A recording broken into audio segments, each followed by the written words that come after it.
Good morning. पिछली class में हमने ट्रांसड्यूसर के बारे में डिस्कस किया था। तो वहां पर मैकेनिकल ट्रांसड्यूसर और इलेक्ट्रिकल ट्रांसड्यूसर कंप्लीट हो चुका था। इस क्लास में हम ट्रांसड्यूसर का जो वर्गीकरण है नेक्स्ट टाइप, जो हमारा सोर्स के आधार पे होगा, जबकि जो इससे पीछे हमने पढ़ा था वो आउटपुट के आधार पर था, और आउटपुट के आधार पर मैकेनिकल ट्रांसड्यूसर और इलेक्ट्रिकल ट्रांसड्यूसर के बारे में डिस्कस किया था। अब हम बात करते हैं सोर्स के आधार पर ट्रांसड्यूसर। तो हमेशा ध्यान में रखना है कि सोर्स के आधार पर ट्रांसड्यूसर को हमने टू पार्ट्स में डिवाइड किया है। पहला है आपका एक्टिव ट्रांसड्यूसर और दूसरा है आपका पैसिव ट्रांसड्यूसर। ठीक है, तो हेडिंग डालिए next, classification of transducer based on source। ठीक है, ट्रांसड्यूसर का वर्गीकरण है किसके आधार पर? सोर्स के आधार पर वर्गीकरण किया गया है। ठीक है, तो इसमें सबसे पहले आपका कौन सा होता है? Active transducer. Active transducer. तो एक्टिव ट्रांसड्यूसर किसे कहते हैं? कि वे ट्रांसड्यूसर जिन्हें ऑपरेट कराने के लिए किसी बाह्य ऊर्जा स्रोत की आवश्यकता नहीं होती है, वो क्या कहलाते हैं? एक्टिव ट्रांसड्यूसर कहलाते हैं। तो हमेशा क्या लिखेंगे? वे ट्रांसड्यूसर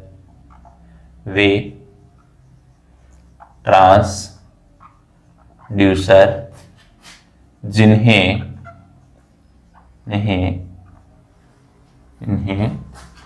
बाह्य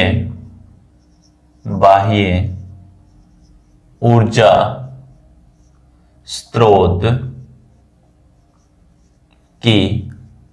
आवश्यकता नहीं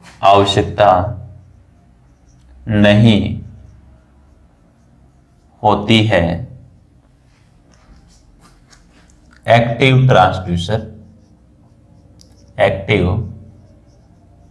ट्रांसड्यूसर कहलाते हैं। ठीक है ना? तो एक्टिव ट्रांसड्यूसर के हैं कौन से हैं? कि वे ट्रांसड्यूसर जिनको बाह्य एनर्जी सोर्स की आवश्यकता नहीं होती है प्रचालन के लिए, तो वो क्या कहलाते हैं? एक्टिव ट्रांसड्यूसर कहलाते हैं। और ये खुद ही क्या करते हैं? हमेशा एनर्जी जनरेट करते हैं। ठीक है, तथा ये सेल्फ एनर्जी डेवलप करते हैं। एनर्जी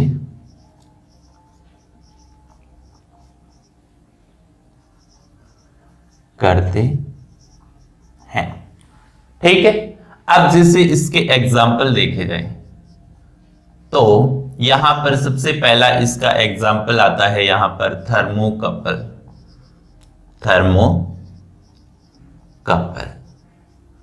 तो आप सभी को पता है कि थर्मोकपल होता है वो सीबेक इफेक्ट के सिद्धांत पे कार्य करता है।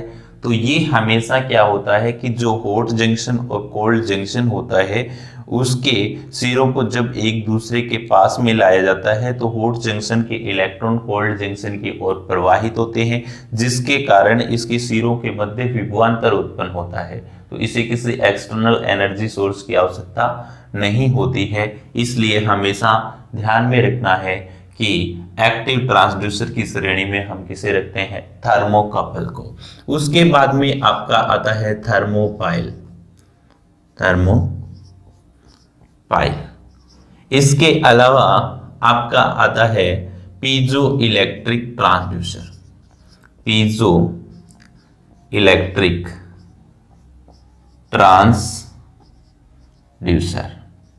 ठीक है, पीजो इलेक्ट्रिक ट्रांसड्यूसर होगा। इसके अलावा आपका सोलर सेल हो गया, solar cell, photovoltaic cell, photovoltaic voltaic cell हो गया, और इसके अलावा आपका हो गया टेको जनरेटर, टेको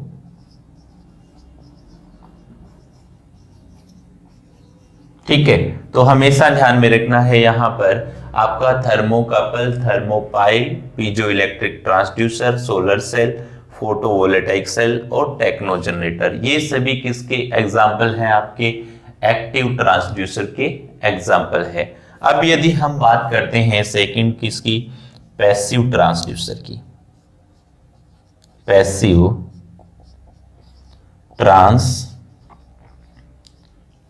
की, तो पैसिव ट्रांसड्यूसर होते हैं, इन्हें ऑपरेट कराने के लिए हमें बाह्य एनर्जी सोर्स की क्या होती है? आवश्यकता होती है। तो क्या लिखेंगे? वे ट्रांसड्यूसर, वे ट्रांसड्यूसर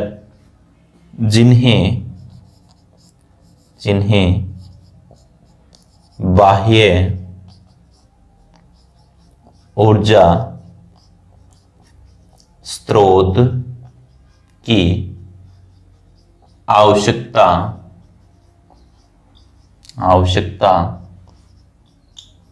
होती है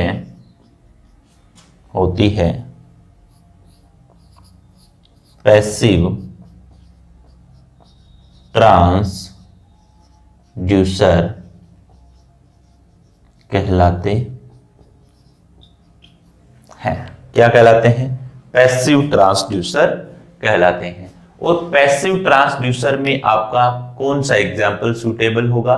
देखिए, थर्मोकपल, थर्मोपाइल को छोड़ दीजिए, इसके अलावा जितने भी आपके इलेक्ट्रिकल इंस्ट्रूमेंट हैं वो सारे किसमें आते हैं? आपके पैसिव ट्रांसड्यूसर में आते हैं। तो यहां पर एग्जाम्पल आप लिख सकते हो पैसिव का, जैसे आपका बल्ब ले लिया आपने, तो बल्ब क्या करता है? हमेशा इलेक्ट्रिकल एनर्जी को लाइट एनर्जी में कन्वर्ट करता है, तो वो भी क्या है? एक ट्रांसड्यूसर है। लेकिन वो किस में आ जाता है? वो हमेशा आपका इनवर्स ट्रांसड्यूसर में भी उसे काउंट किया जा सकता है। तो यहां पर हम क्या लिखेंगे? थर्मोकपल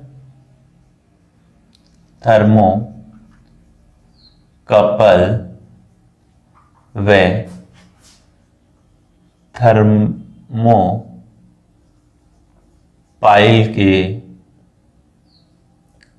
के अलावा शेष इलेक्ट्रिकल इंस्ट्रूमेंट या इलेक्ट्रिकल डिवाइस पैसिव ट्रांसड्यूसर की श्रेणी में आते हैं। ठीक है, इस पॉइंट को आप हमेशा ध्यान में रखना है कि जो पैसिव ट्रांसड्यूसर होते हैं वो क्या होते हैं कि जो आपका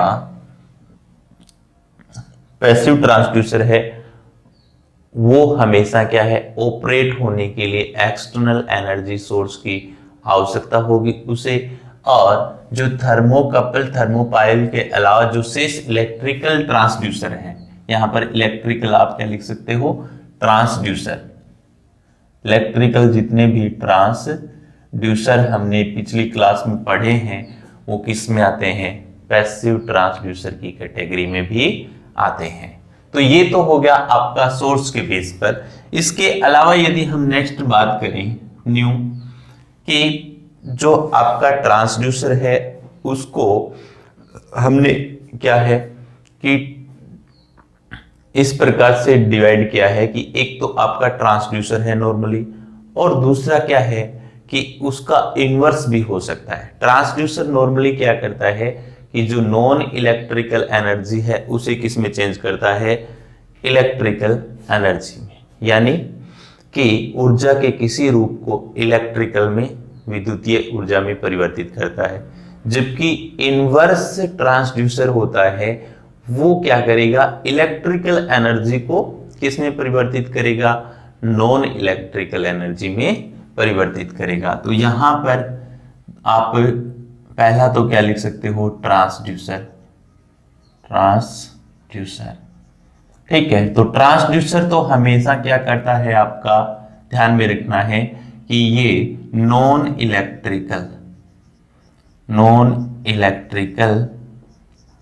एनर्जी है, उसे किस में परिवर्तित करता है, हमेशा इलेक्ट्रिकल एनर्जी में, इलेक्ट्रिकल एनर्जी में परिवर्तित करता है, ठीक है। तो हमेशा ध्यान में रखना है कि ट्रांसड्यूसर क्या करता है, नॉन इलेक्ट्रिकल एनर्जी को इलेक्ट्रिकल एनर्जी में परिवर्तित करता है। जबकि इसका विपरीत हम बात करते हैं कि इनवर्स ट्रांसड्यूसर क्या करता है। तो इनवर्स ट्रांसड्यूसर होगा वो इसका विपरीत होगा, यानी विद्युतीय ऊर्जा के किसी अन्य रूप में परिवर्तित करेगा, या आप कह सकते हो electrical to non electrical energy में कन्वर्ट करता है। तो हम यहां पे क्या लिखेंगे कि इनवर्स ट्रांसड्यूसर हमेशा इलेक्ट्रिकल एनर्जी को नॉन इलेक्ट्रिकल एनर्जी में परिवर्तित करता है। अब यदि हम एग्जाम्पल की बात करें, जैसे आपका एग्जाम्पल है पीजो क्या है आपका, पीजो इलेक्ट्रिक ट्रांसड्यूसर है, ठीक है। तो पीजो इलेक्ट्रिक जो आपका ट्रांसड्यूसर होता है, पीजो इलेक्ट्रिक ट्रांसड्यूसर होता है, वो आपका यांत्रिक ऊर्जा को किसमें परिवर्तित कर सकता है, विद्युत ऊर्जा में।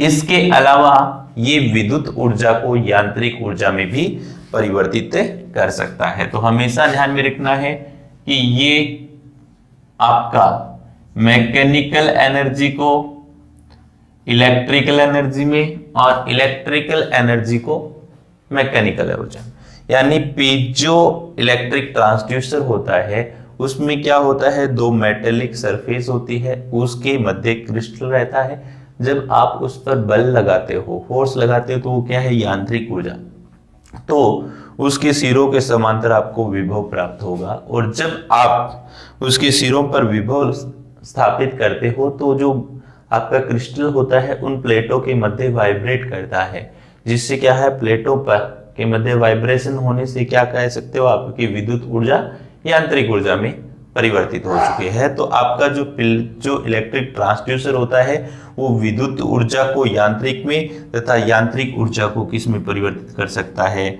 विद्युत ऊर्जा में परिवर्तित कर सकता है। तो पहला तो हमने देखा कि जो पीजो इलेक्ट्रिक ट्रांसड्यूसर है वो एक्टिव होता है। दूसरा हम यहाँ पर देख रहे हैं कि जो पीजो इलेक्ट्रिक ट्रांसड्यूसर है एक्टिव ट्रांसड्यूसर के साथ साथ किसकी श्रेणी में आता है, इनवर्स ट्रांसड्यूसर की श्रेणी में भी आता है। तो यहां पर क्या लिखेंगे, पीजो इलेक्ट्रिक ट्रांसड्यूसर एक्टिव के साथ साथ इनवर्स ट्रांसड्यूसर भी है। इसके अलावा इसका सेकंड है, यदि हम एग्जांपल देखते हैं किसका, इनवर्स ट्रांसड्यूसर का, तो यहाँ पर आपकी जो मोटर होती है, मोटर हमेशा क्या करती है, आपकी इलेक्ट्रिकल एनर्जी को, किसको, इलेक्ट्रिकल एनर्जी यानी विद्युत ऊर्जा को किस में परिवर्तित करती है, यांत्रिक ऊर्जा में। और इसके अलावा यदि आप इसका एग्जाम्पल देखते हो, जैसे आपके उपकरण होते हैं, जैसे पीएमएमसी है, ईएमएमसी है, ये सभी जो आपके उपकरण है, इलेक्ट्रोस्टैटिक वोल्टमीटर है, ये क्या करते हैं, विद्युत ऊर्जा को हमेशा किस में परिवर्तित करते हैं, पॉइंटर के माध्यम से विक्षेप में, वो तो क्या है, यांत्रिक है। तो यहां पर जो मापक उपकरण हैं, मापक उपकरणों में जैसे आपका एग्जांपल ले लेते हैं, पीएमएमसी हो गया, ईएमएमसी हो गया, ईएसवी हो गया, ये सारे एग्जांपल किसके हैं, आपके इनवर्स ट्रांसड्यूसर के हैं, ठीक है ना। तो हमेशा ध्यान में रखना है कि जो ट्रांसड्यूसर है वो ऊर्जा के किसी रूप को विद्युतीय ऊर्जा में परिवर्तित करेगा, जबकि इनवर्स ट्रांसड्यूसर होगा वो हमेशा क्या कर सकता है, ये तो कार्य करेगा ही करेगा, इसके साथ साथ क्या कर सकता है कि विद्युत ऊर्जा को यांत्रिक ऊर्जा में भी परिवर्तित कर सकता है। तो यहां पर आपका देखिए मोटर है, तो ये विद्युत ऊर्जा को किस में परिवर्तित करती है, यांत्रिक ऊर्जा, जबकि पीजो इलेक्ट्रिक ट्रांसड्यूसर है वो क्या करता है कि आपका यांत्रिक ऊर्जा को विद्युत ऊर्जा में परिवर्तित कर सकता है और विद्युत को किस में परिवर्तित कर सकता है, यांत्रिक में परिवर्तित कर सकता है। इसलिए ये क्या है, इनवर्स ट्रांसड्यूसर की श्रेणी में आता है। इसके अलावा जो ट्रांसड्यूसर होता है वो है आपका, जैसे मान लीजिए आउटपुट के आधार पर, ठीक है, जैसे आउटपुट भी दो प्रकार के हो सकते हैं कि एक तो हो सकता है एनालॉग आउटपुट और दूसरा कौन सा हो सकता है, डिजिटल आउटपुट, ठीक है ना। तो एनालॉग आउटपुट का एग्जांपल देखेंगे हम और डिजिटल का भी एग्जांपल देखेंगे, ठीक है। तो जैसे हम बात करें कि एनालॉग, तो एनालॉग आउटपुट लगभग सभी उपकरणों का रहता है, ठीक है ना। तो एनालॉग आउटपुट क्या रहता है, लगभग सभी उपकरणों का रहता है, जबकि डिजिटल जो आउटपुट होता है वो क्या किसका रहता है, जैसे एनकोडर है, जो डिजिटल इंस्ट्रूमेंट आते हैं आपके, जैसे एनकोडर हो गया, इन सभी का आउटपुट क्या रहता है, डिजिटल रहता है। तो ये पॉइंट्स आपको ध्यान में रखना है कि ये था आपका क्या क्लासिफिकेशन किसका, ट्रांसड्यूसर का, कौन से टाइप के होते हैं, ठीक है। इसके साथ साथ हमने जो इलेक्ट्रिकल ट्रांसड्यूसर था उसमें स्ट्रेन गेज के बारे में भी स्टडी किया था।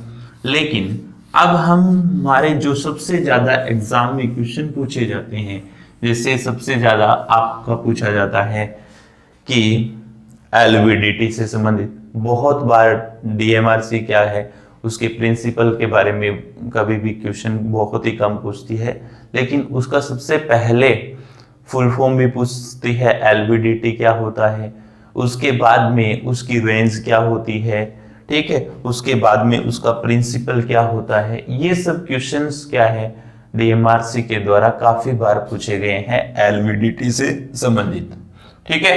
तो ट्रांसड्यूसर में हम पढ़ रहे हैं एलवीडीटी, एलवीडीटी। तो एलवीडीटी का मतलब क्या होता है, तो ध्यान में रखना है कि एलवीडीटी का मतलब होता है लीनियर वेरिएबल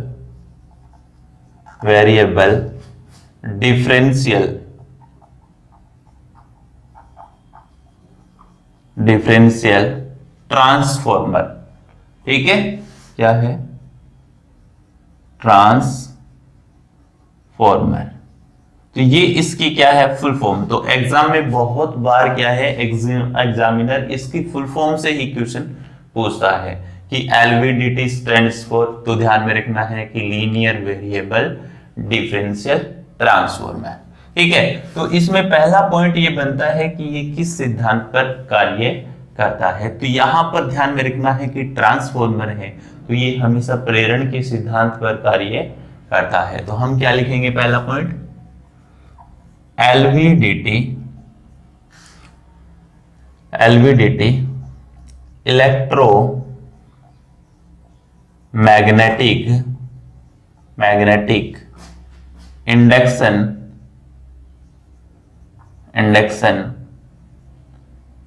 इफेक्ट के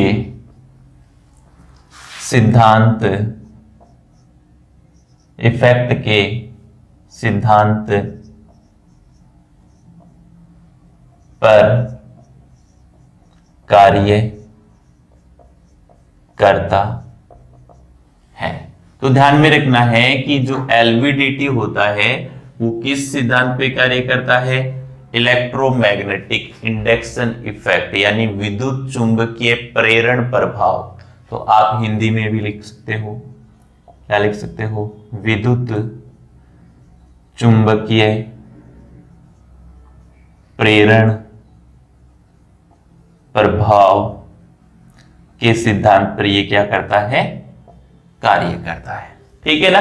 उसके बाद में आपको सेकंड पॉइंट ध्यान में रखना है कि इसमें क्या है, एक ट्रांसफॉर्मर यूज किया जाता है और उस ट्रांसफॉर्मर की क्या रहती है? प्राइमरी वाइंडिंग और सेकेंडरी वाइंडिंग। ठीक है। तो सेकंड पॉइंट हम क्या लिखेंगे? एलवीडीटी में ट्रांसफॉर्मर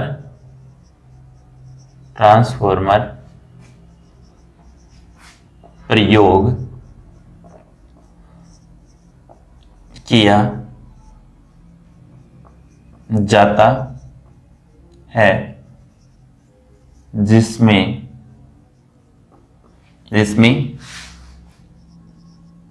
प्राइमरी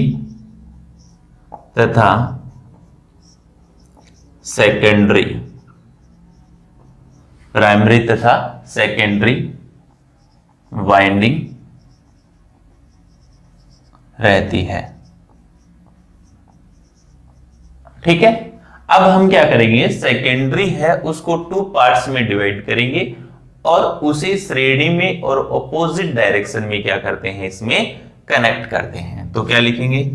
तथा सेकेंडरी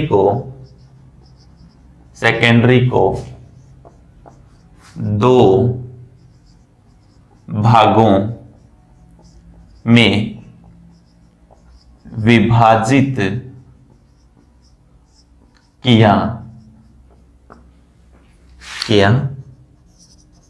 जाता है तथा इसे श्रेणी में व विपरीत ध्रुवता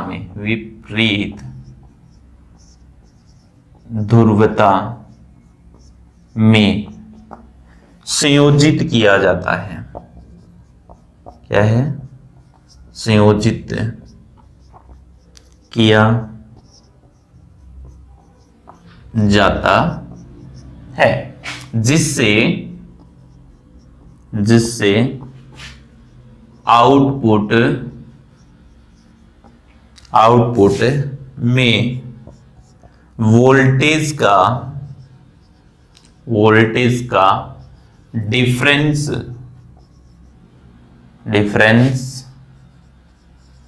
उत्पन्न हो सके। ठीक है ना।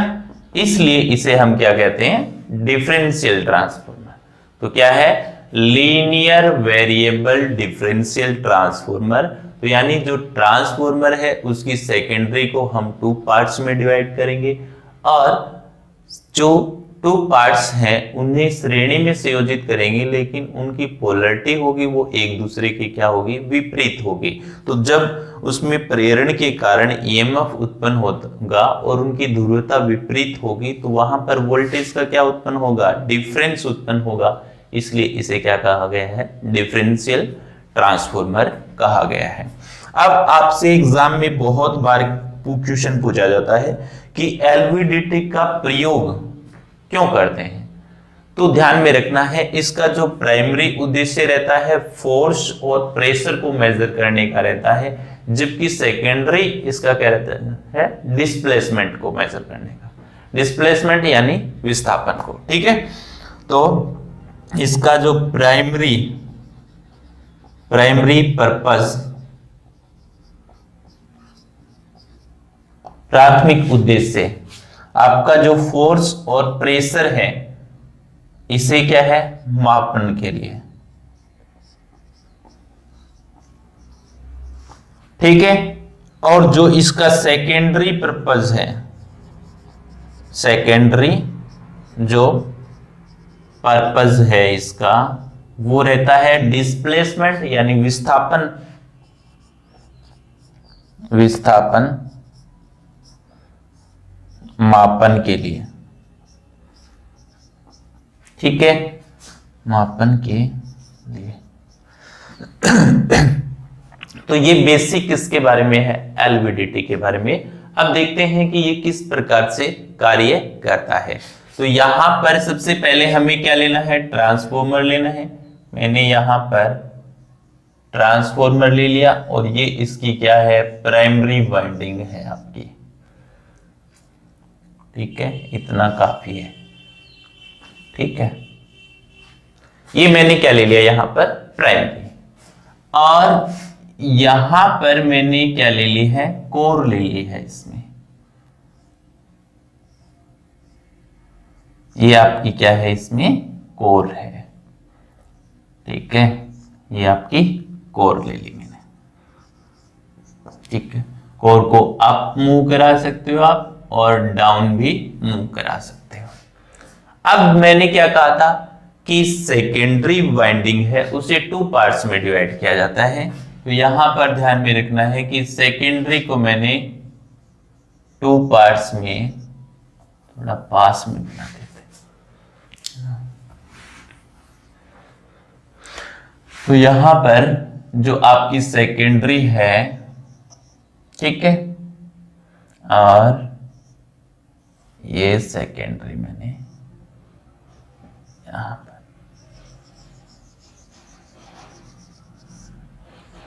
ठीक है, ये आपकी सेकेंडरी हो गई। ठीक है, यहां पर पोलैरिटी प्रदर्शित कर देता हूं। ठीक है, तो सेकेंडरी को मैंने 2 पार्ट्स में डिवाइड कर दिया है, श्रेणी में संयोजित किया है, ध्रुवता क्या है, विपरीत है। ध्रुवता क्या है, विपरीत। तो मान लीजिए यहां से आपने इनपुट सप्लाई मान लीजिए यहां से आपने अप्लाई की है। अब यहां पर मान लीजिए आपका ईएमएफ उत्पन्न होता है VS1 मान लीजिए, सेकेंडरी का पहला भाग, और ये क्या है VS2, ये सेकेंडरी का दूसरा भाग। और यहां का आउटपुट मान लेता हूं मैं, क्या मान लेता हूं, V0 मान लेता हूं, V0 मान लेता हूं। ठीक है, तो मैंने क्या कहा था कि ट्रांसफॉर्मर रहता है, इस ट्रांसफॉर्मर में क्या होगा, सेकेंडरी को 2 पार्ट्स में डिवाइड किया जाएगा और उसे श्रेणी में संयोजित, लेकिन ध्रुवता क्या होगी, विपरीत। ध्रुवता विपरीत होने के कारण इन दोनों के विभव का क्या होगा, डिफरेंस उत्पन्न होगा, कहां पर, आउटपुट पर। ठीक है, तो यहां पर ये कोर होती है, ये क्या है, ऊपर की तरफ भी मूव कर सकती है, नीचे की तरफ भी मूव कर सकती है। तो ध्यान में रखना है लीनियर वेरिएबल। तो यहां पर कोर को हम क्या करेंगे, एक समान रूप से ऊपर की तरफ भी खिसका सकते हैं, नीचे की तरफ भी खिसका सकते हैं। तो यहां पर केस फर्स्ट क्या बनता है, केस फर्स्ट यहां पर यह बनता है कि जब आप इनपुट सप्लाई देते हो और कोर को ऊपर की तरफ मूव कराते हो, ठीक है, ऊपर की तरफ यदि मूव करेगा तो उसे प्लस लेंगे और नीचे की तरफ मूव करेगा तो माइनस, और ये x क्या है, विस्थापन है। ठीक है, केस फर्स्ट, जब कोर अपवर्ड डायरेक्शन में मूव करती है, क्या करती है, मूव करती है, यानी जब कोर ऊपर की दिशा में क्या करती है, मूव करती है, तो उस समय क्या होगा कि आपका जो x विस्थापन है वो हमेशा क्या होगा, धनात्मक होगा। अब देखिए जब ऊपर की तरफ मूव करेगी तो यहां पर जो सेकेंडरी का फर्स्ट भाग है उसके द्वारा उत्पन्न ईएमएफ क्या होगा, इससे अधिक होगा, इसलिए आपका Vs1 अधिक होगा Vs2 से, तो आउटपुट वोल्टेज V0 बराबर Vs1 माइनस Vs2 क्या होगा, पॉजिटिव होगी। ठीक है। और जब आपकी कोर मध्य में स्थित रहती है यानी नल पोजीशन पर रहती है, सेकंड केस यहां पे क्या बनता है, केस सेकंड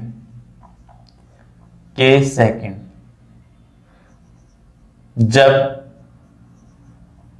कोर नल पोजीशन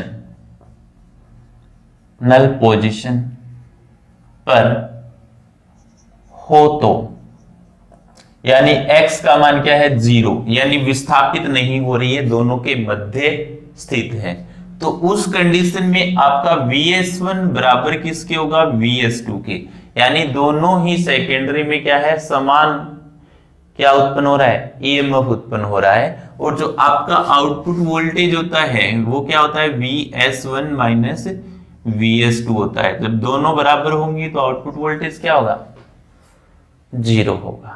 ठीक है। इसी प्रकार केस यहां पर क्या बनता है, थर्ड बनता है।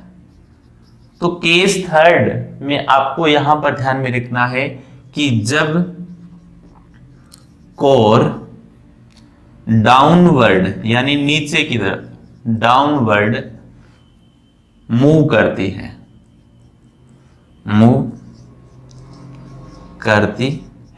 उस समय विस्थापन क्या होगा, ऋणात्मक होगा, नेगेटिव।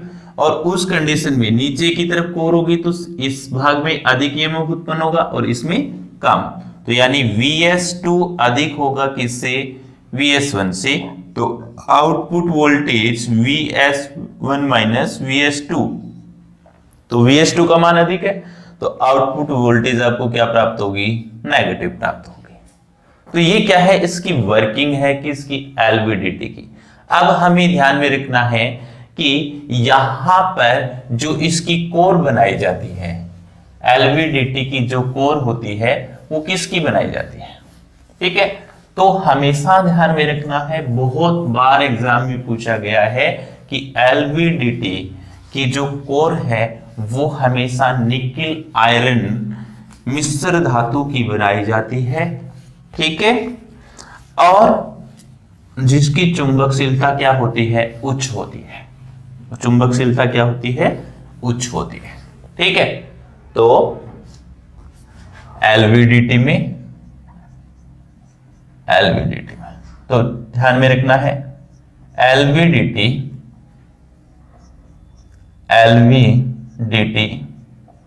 की कोर निकेल आयरन मिश्र धातु की बनाई जाती है, जिसकी चुंबकशीलता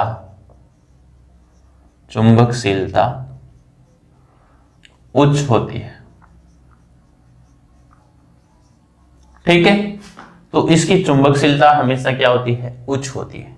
अब इसमें ध्यान में रखना है आपको कि रेजिडुअल वोल्टेज क्या होती है, अवशेषी वोल्टता, ठीक है।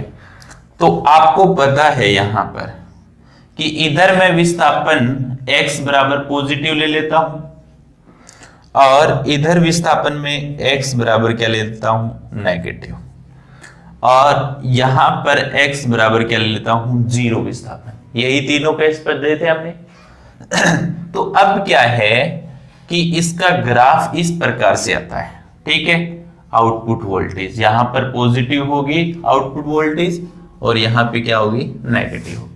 लेकिन यहां पर देखिए कि जब x बराबर 0 होता है उस कंडीशन में क्या है कि आपकी कोर मूव नहीं कर रही है, कोर मूव नहीं कर रही है, फिर भी आपको आउटपुट पर कुछ वोल्टेज प्राप्त हो रहा है, तो वही वोल्टेज क्या कहलाता है? अवशेषी वोल्टेज कहलाता है। अवशेषी वोल्टता कहलाता है। तो ध्यान में रखना है कि जब कोर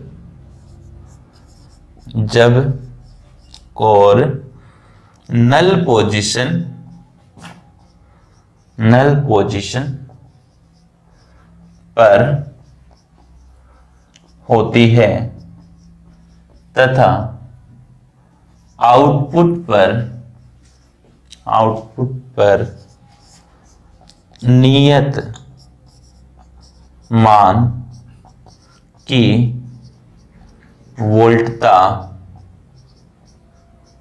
प्राप्त होती है, तो उसे अवशेषी वोल्टता या रेजिडुअल वोल्टेज कहते हैं। ठीक है, इसके वर्किंग प्रिंसिपल के अनुसार तो क्या है कि जब आपकी कोर जब मध्य में सेंटर में स्थित रहती है तो उस समय VS1 बराबर VS2 होगा, तो आउटपुट वोल्टेज 0 होना चाहिए। लेकिन यहां पर क्या है कि हमने जो ग्राफ ड्रॉ किया है इसमें देखा है कि जब आपका कोर मध्य में नियत रहती है उस समय यहां पर आउटपुट में कुछ ना कुछ वोल्टेज प्राप्त हो रहा है, तो इस वोल्टेज को ही क्या कहते हैं? अवशेषी वोल्टेज कहते हैं। और इस अवशेषी वोल्टेज का क्या कारण हो सकता है? तो हमेशा ध्यान में रखना है कि इसका कारण होने का या इसके उत्पन्न होने का कारण हो सकता है कि इनपुट में हार्मोनिक्स हो, इसके अलावा कि यहां पर जो स्ट्रे मैग्नेटिक फील्ड हो सकता है, स्ट्रे कैपेसिटेंस भी हो सकती है, तो ये इसके क्या है? मुख्य कारण हो सकते हैं। तो कारण नोट कर लेना। ठीक है, तो कारण क्या हो सकता है? इनपुट सप्लाई में हार्मोनिक्स, ठीक है। सेकंड हो सकता है स्ट्रे मैग्नेटिक फील्ड, या थर्ड हो सकता है शंट कैपेसिटेंस। तो ये इसके क्या है? कारण है। ठीक है, अब इसके अलावा जो लास्ट पॉइंट है वो हमेशा आपको ध्यान में रखना है कि जो LVDT है उसमें इसका जो विस्थापन है वो किस रेंज तक हो सकता है, तो वो भी काफी बार एग्जाम में पूछा गया है। तो यदि हम इसके एडवांटेज की बात करें, एडवांटेज यानी लाभ क्या है, तो पहला लाभ ये है कि हाई एक्यूरेसी होती है। क्या होती है? हाई एक्यूरेसी, यानी उच्च क्या होती है? शुद्धता। फिर सेकंड है इसका वाइड रेंज होता है। क्या होता है? Wide range. ठीक है, तो वाइड रेंज हमेशा इसकी ध्यान में रखना है। 1.25 mm से लेकर के 250 mm तक इसकी रेंज होती है। ये पीछे एग्जाम में पूछा गया है। ठीक है, इसके अलावा इसकी जो सेंसिटिविटी होती है वो भी ध्यान में रखना है कि 40 मिली ओम प्रति क्या होती है? वोल्ट होती है। तो ये तीनों ही पॉइंट इसके क्या है? इंपॉर्टेंट है। तो ये था आपका LVDT। तो LVDT में फर्स्ट क्वेश्चन यही बनता है कि LVDT का फुल फॉर्म क्या है, तो लीनियर वेरिएबल डिफरेंशियल ट्रांसफॉर्मर। फिर दूसरा क्वेश्चन पूछा जा सकता है कि किस सिद्धांत पे कार्य करता है, तो इलेक्ट्रोमैग्नेटिक फील्ड इफेक्ट के सिद्धांत पर कार्य करता है। तीसरा क्वेश्चन इसमें पूछा जा सकता है कि इसकी कोर किसकी बनाई जाती है, तो निकेल आयरन की इसकी कोर बनाई जा सकती है। इसके अलावा इसमें नेक्स्ट क्वेश्चन यही पूछा जाता है कि इसकी रेंज कहां से कहां होती है? 1.25 mm से 250 mm। और इसका यूज किसके लिए करते हैं, तो प्राइमरी उद्देश्य क्या रहता है? फोर्स और प्रेशर मेजर करने के लिए। सेकेंडरी क्या रहता है? डिस्प्लेसमेंट। और इसकी सेंसिटिविटी भी ध्यान में रखना है, और एक पॉइंट और ध्यान में रख लेना कि इसमें जो पावर खपत होती है वो लगभग 1 वॉट तक होती है। तो ये था आपका एलवीडीटी। नेक्स्ट क्लास में हम इसका जो रिमेनिंग पार्ट है उसके बारे में डिस्कस करेंगे। Thank you.